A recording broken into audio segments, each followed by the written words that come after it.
Hello, I'm Big Carl, and this is my channel.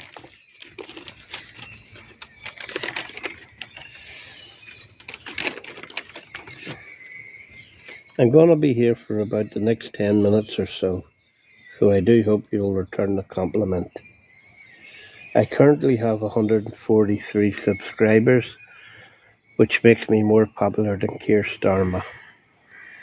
Today we are at Roden Hill on the outskirts of Chippenham, Wiltshire, England, at the location where rock and roll legend Eddie Cochran was involved in a fatal car accident that cost him his life.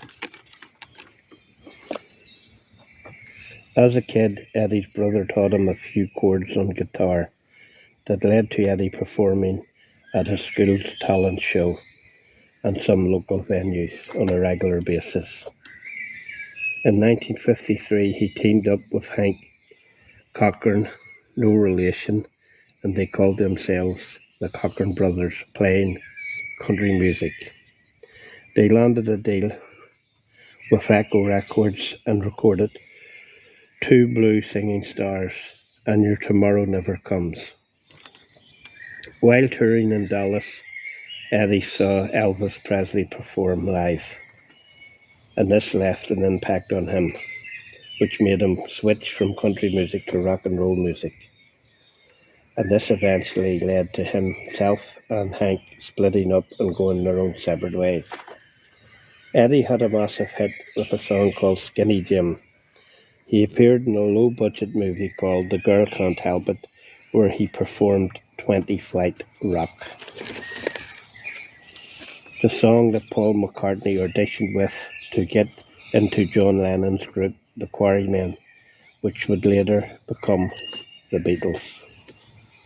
In 1957, Eddie signed a deal with Liberty Records and had instant success. Around this time, he befriended Buddy Holly.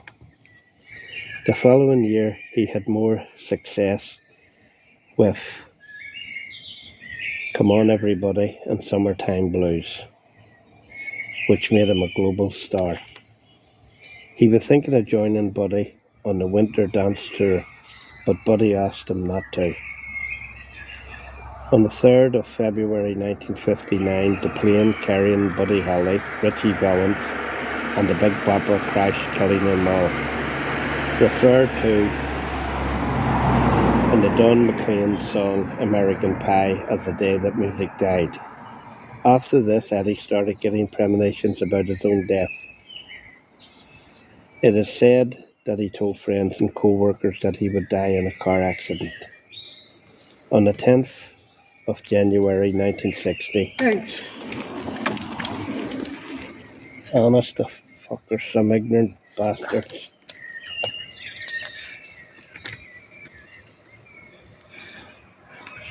Sorry about that. Couldn't help. Okay, on the 10th of January 1960, Eddie came on tour to the UK. He was only supposed to be for a few weeks, but due to the big demand, the tour was extended and he performed 12 weeks in total. On the 16th of April, after performing at the Bristol Hippodrome, Eddie and his girlfriend Sharon Shelley, who was a songwriter, and fellow musician Gene Vincent got into the back of a taxi.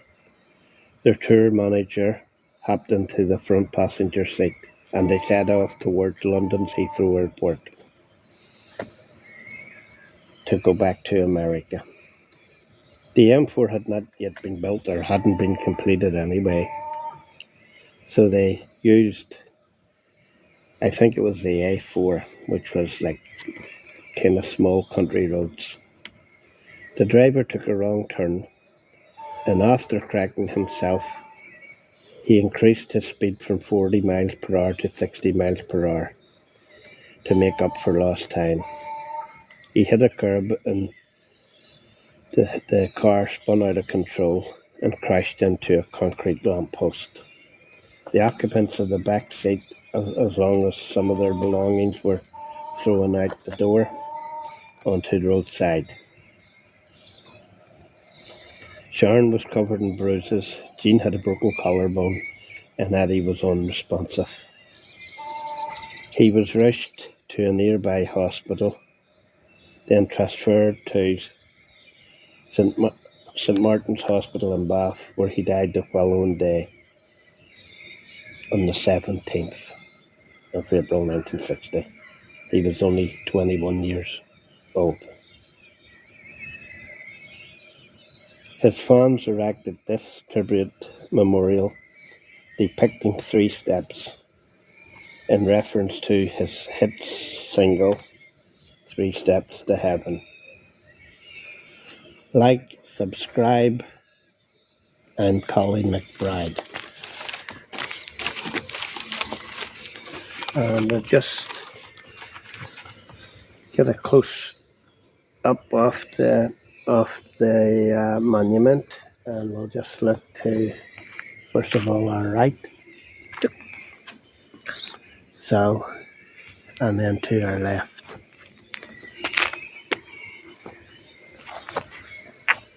So, that's a wrap. Thank you for watching.